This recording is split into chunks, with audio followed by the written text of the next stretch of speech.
Next up in our small batch series is Calypso Smash.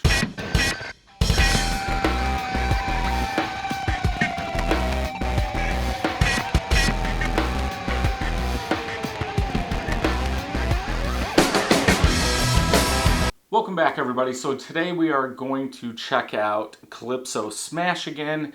This is part of our small brewing series for Smash beers. Now, if this is your first time here, I have a playlist of a lot of Smash beers comparisons. The goal is to see what hops we like, see what malts we like, and eventually get into what yeast do we like. What does yeast do to this malt versus this malt? And so what we've been trying to do right now is keep the yeast the same. So we're using US-05, we're changing malts, we're changing hops, changing hop quantity and when they're put in the boil, and malts, the amount of malts you put in to see what we can get. We can also play with the temperature of the mash in. So this is Calypso. This was bottled on 4/27, so it's 4 months old, 7.1%. This is using 2 pounds, 12 ounces of the Great Western malt. Calypso that I used was 14.9 alpha acids. So let's go ahead and open this and get it into a glass. I did just do the Zaka version of this, so we'll see how this one turns out. And because this is a higher alpha acid hop, if that IBU still comes through instead of taking over the malt. Looks clear. Not a aggressive pour. I'm gonna leave the bottom in there just because we are using the Mr. Beer fermenters, and the spout on that is open. And when we dry hop, we just put the pellets in there. So I don't want to cloudy it up. I want to see what the color is. So we do have an off-white caramel color head, small medium bubbles, not even a half a finger of head. This was carbonated with 1 drop. Color. Very, I would say, watered down caramel color. Medium bubble level, very clear. Now that's funny, as I just did the Azaka and it had more stuff, but it had a better head, and they were bottled on the same day. Color looks more like the Great Western malt kernels than, you know, a standard 2-row. So I'm going to say maybe that Great Western malt has a little different color profile, but who knows, we have to brew more. Let's go ahead and smell, see what we get.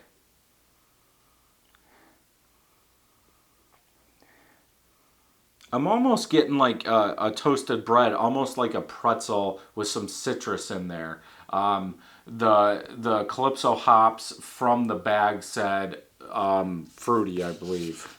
Yep, fruity. I'm not really getting fruit. Maybe a touch of bitterness, but more of like a toasted bread, medium toasted bread level, than maybe a touch of citrus on the back end, sweetness in there. Let's go ahead and taste and see what we get.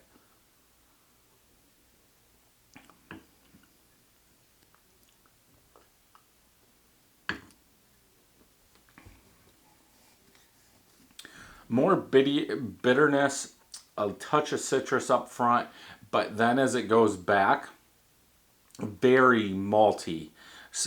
Big sweet malt, almost like a pretzel. Aftertaste, all like medium toasted bread. Yeah. Not getting alcohol. This one is higher than the Azaka, but for being 4 months old and only having 1 ounce of hops, that malt has taken over big time, I believe.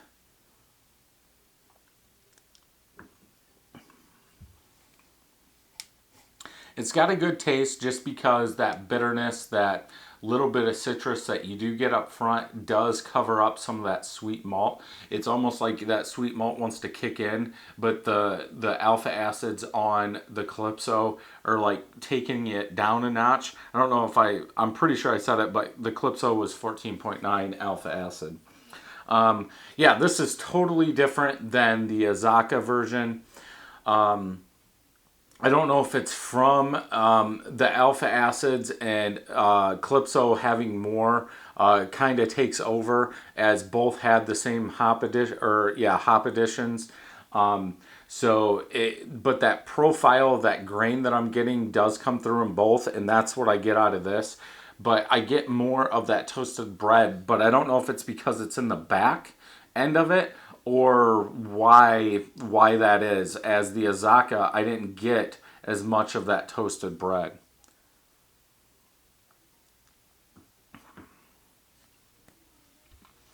For somebody that likes sweeter IPAs with some bitterness in there, I think this is a good one too.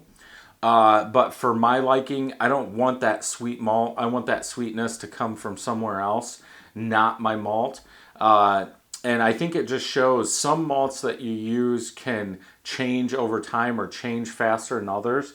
Usually, let's just say a normal IPA is good for 6 months, and this being 4 months old, it almost tastes like 8-month-old IPA because of that sweet malt taking over.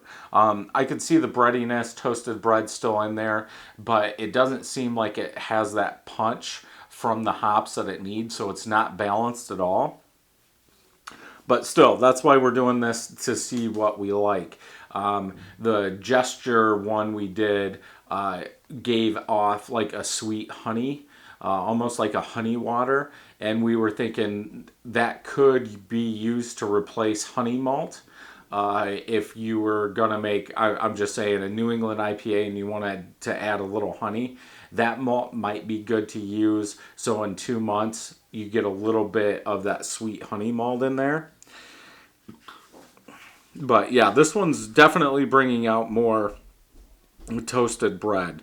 Yeah, the Azacca was 6.71%, and it still had that very sweet quality, exactly like this one did. So, yeah, solid beer. This, I did bottle them all in the 12-ounce bottles, and I have 7, so we probably have 4 or 5 more, and then we'll just write it out. I know somebody said we should age one for 12 months, which we might do with some of these, but I think getting to the 5-month, 6-month mark, if it's almost all sweet malt, my guess is by then it is going to take over. But I do have to say, I have a 3-year-old black IPA that has really went, I think we had it a couple years ago, that brings those chocolate roasted flavors to the front, but still has the IBUs to back it up, and it's actually a solid beer. So, but with the alpha acids being high and already this malt taking over,